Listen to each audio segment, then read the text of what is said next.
سریا سریا سریا سریا، تم کہاں ہو سریا؟ آوازیں لگاتا رہا، دوڑتا رہا، بھاگتا رہا، سریا کو ڈھونڈتا رہا، مگر اس کا پتہ نشان نہ تھا۔ ایک راہگیر نے پوچھا، کیا بات ہے، تم کس کو آوازیں دے رہے ہو؟ میں سریا کو آوازیں دے رہا ہوں، وہ نہیں مل رہی ہے۔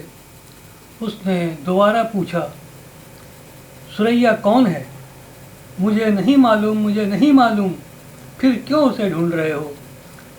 یہ نام تمہیں کہاں سے ملا؟ حدیث نبوی میں پڑھا کہ آپ صلی اللہ علیہ وسلم کہہ رہے تھے، ایمان اگر سریا کے پاس بھی ہو تو فارس کے لوگ اسے حاصل کر لیں گے۔ میں ان سے پہلے سریا تک پہنچنا چاہتا ہوں۔ رہ گزر نے کہا، تب تو تمہیں عرب کے صحرا میں اسے تلاش کرنی چاہیے۔ آوازیں لگاتا ہوا صحرا کے تپتے ریگستانوں کی طرف بھاگا۔ گھپ اندھیری رات میں ریت پر گرا ہوا آسمان کو تک رہا تھا۔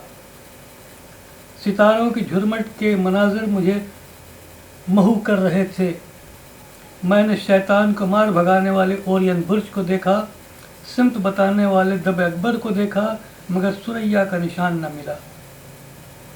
سریا سریا، خوب آوازیں لگانے لگا، مگر میری آواز کی بازگشت بھی لوٹ کر نہ آئی۔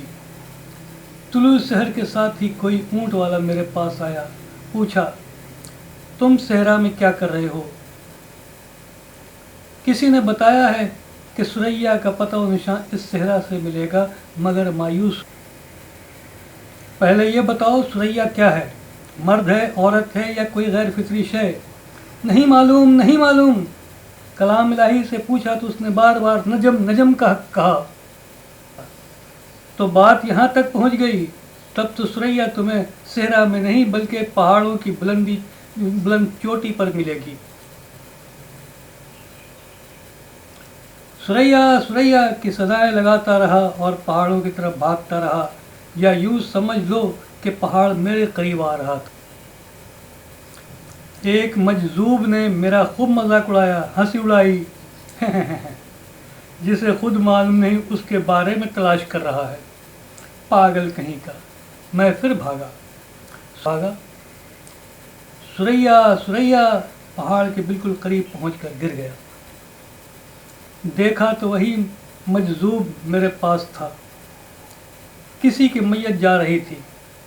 میں نے پوچھا، کس کی میت ہے؟ اس نے کہا، یہ ہندوستانی فلمی اداکارہ گلوکارہ سریا کا جنازہ ہے۔ دنیا میں روزانہ ہزاروں سریا پیدا ہوتے اور مرتے ہیں۔ پھٹی آنکھوں سے دیکھا، پھر خیال آیا کہ مجھے تو اس سریا کی تلاش ہے جو پہاڑوں کی بلند چوٹی پر ہے۔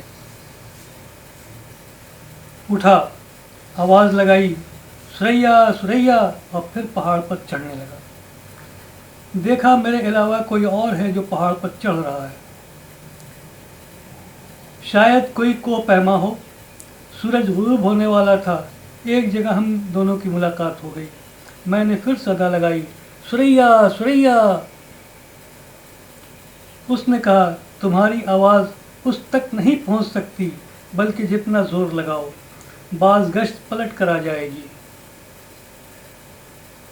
میں نے کہا، میری سریا اس پہاڑ کی چوٹی پر میرا انتظار کر رہی ہے۔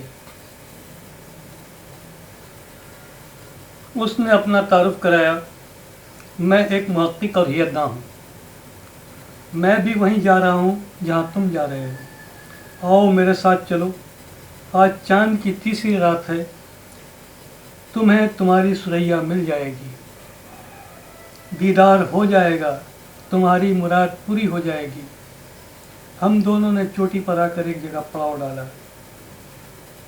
رات اندھیری اور اندھیری ہوتی چلی گئی، ہاتھ کو ہاتھ سجھائی نہیں دے رہا تھا، باتوں یا چھونے سے اندازہ ہوتا کہ وہ ہے۔ آنکھیں تھیں مگر بینائی ندارت۔ پھر آسمان پر ستاروں کا جم گھٹا آنے لگا، میں بے چین تھا اور دل کو تسلی دے رہا تھا۔